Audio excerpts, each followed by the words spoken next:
Please welcome the United States Secretary of Education, Betsy DeVos.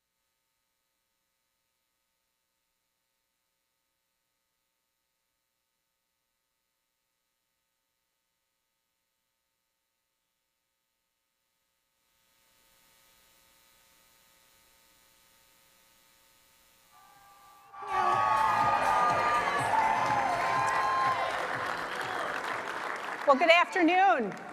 Thank you for that very warm welcome. I love you. I love the energy and enthusiasm that CPAC brings. So I'm Betsy DeVos. You may have heard some of the wonderful things the mainstream media has called me lately. I, however, pride myself on being called a mother, a grandmother, a life partner of 38 years tomorrow, and perhaps the first person to tell Bernie Sanders to his face that there's no such thing as a free lunch.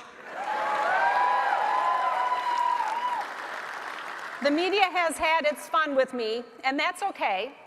My job isn't to win a popularity contest with the media or the education establishment here in Washington.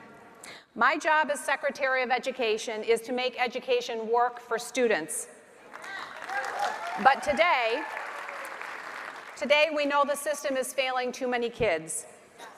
How do we know that? Our nation's test scores have flatlined. 1.3 million children drop out of school every year. And because the previous administration spent $7 billion of your dollars on school improvement grants, thinking they could demonstrate that money alone would solve the problem. Yet their own report, issued as they walked out the door, showed that it had zero impact on student outcomes and performance. They tested their model and it failed miserably. Now, this is not an indictment of teachers. We all know great public school teachers. My mom was one. Good teachers make a real difference. Good teachers deserve to be honored and compensated accordingly.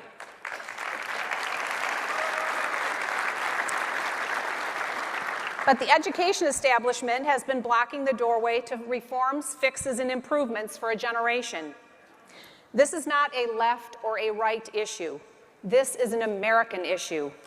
We need education to work for every child. So let me ask you, do you believe parents should be able to choose the best school for their child regardless of their zip code or family income? Me too. And so does President Trump. We have a unique window of opportunity to make school choice a reality for millions of families. Both the President and I believe that providing an equal opportunity for a quality education is an imperative that all students deserve.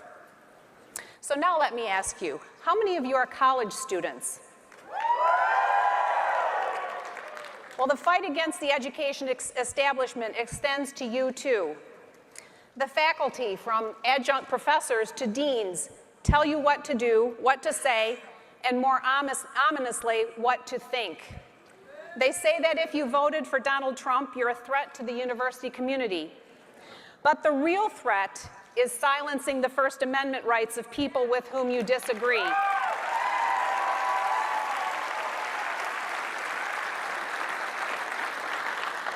As Secretary, I don't think the Department of Education in Washington, D.C. should have more power over your decisions than you do.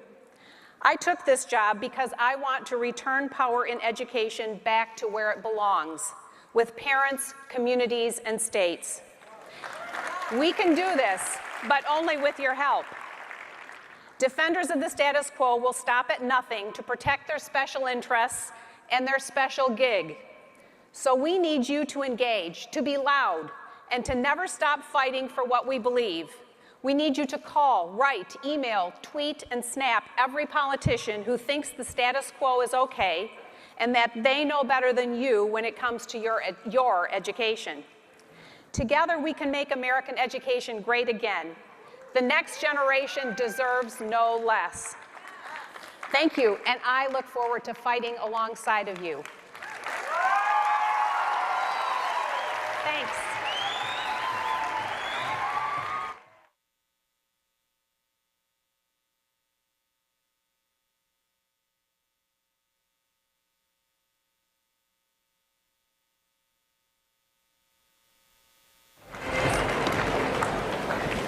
Madam Secretary, it's so great to be here with you. It's great to be with you, Now, Kaylee. cheer you guys if you could not be more excited about President Trump's pick for Secretary of Education.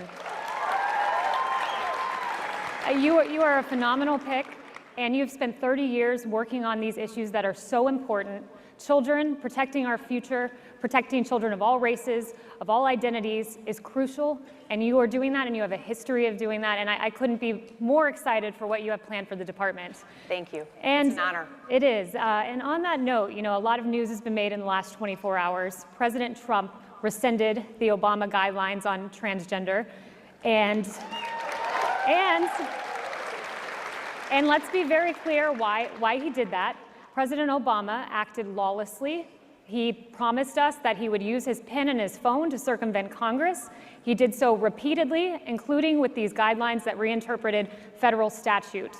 So you put out a letter afterwards basically saying that you want to protect all children, all students. And I wanted to give you an opportunity to clarify what you meant and state what you meant and the ethos of that letter. Sure. Thank you, Kaylee. Well, I think the statement spoke to it for itself and to a large extent. But let me just say that this issue was a very huge example of the Obama administration's overreach to suggest a one-size-fits-all federal government approach, top-down approach to issues that are best dealt with and solved at a personal level and a local level.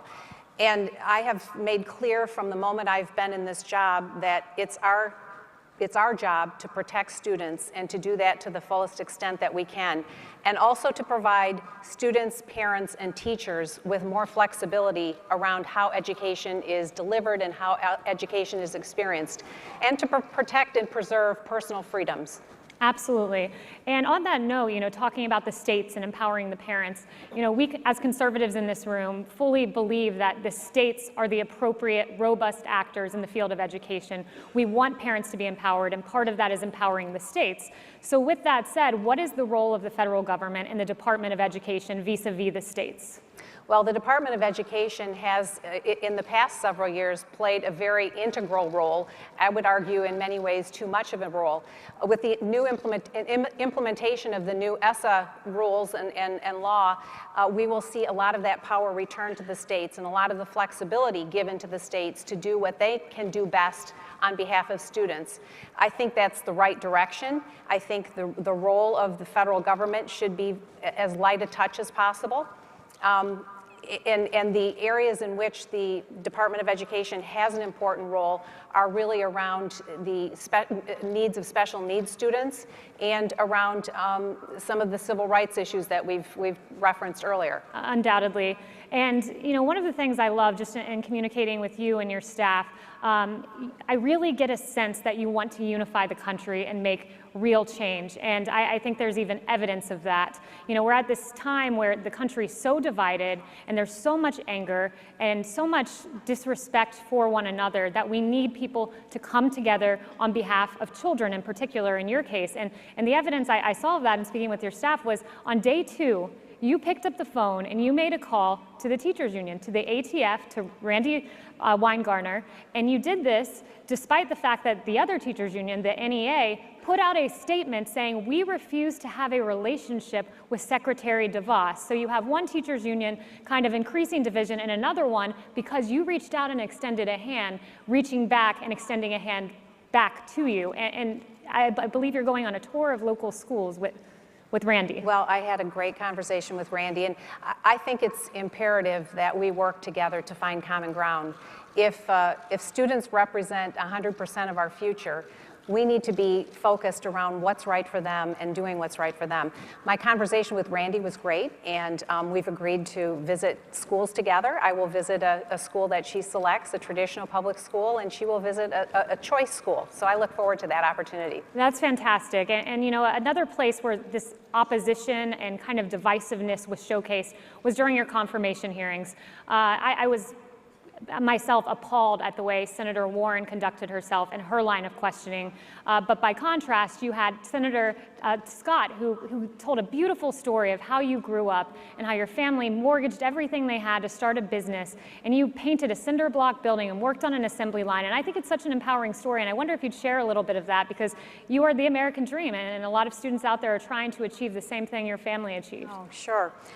Yes, my dad was a great entrepreneur and inventor. And I recall well as a young child, about 7 or 8 years old, painting the first building with him as he put up a cement block building with his first factory that was a result of mortgaging everything. And I worked through different summer jobs at the plant, third shift on the visor plant. So he invented the lighted sun visor for automobiles. So anybody who enjoys those, you can thank my dad for that great invention. I think it was at the urging of my mom. She'd like to be able to see to put lipstick on while they were going somewhere at night. But yes, it was a really important experience for me to grow up in a home where everybody pitched in and where my parents really modeled what it was to pursue the American dream in a really meaningful way. Absolutely, that's a great story. And turning in another page, because I heard you ask the audience who in here are college students, and I heard a lot of cheers. Something that's really important to students, conservative students in particular, you know, I'm a recent law school graduate, so I can empathize with the students out there, is academic freedom. Because a lot of times on college campuses, you feel that you speak at your own risk if you speak conservative thought. You are oftentimes bullied by your peers and sometimes even your professors and your educators. So what advice would you have to students out there who desperately want to share conservatism but feel bullied in doing so? Well, I think my first advice would be don't shut up. Keep talking, keep making your arguments.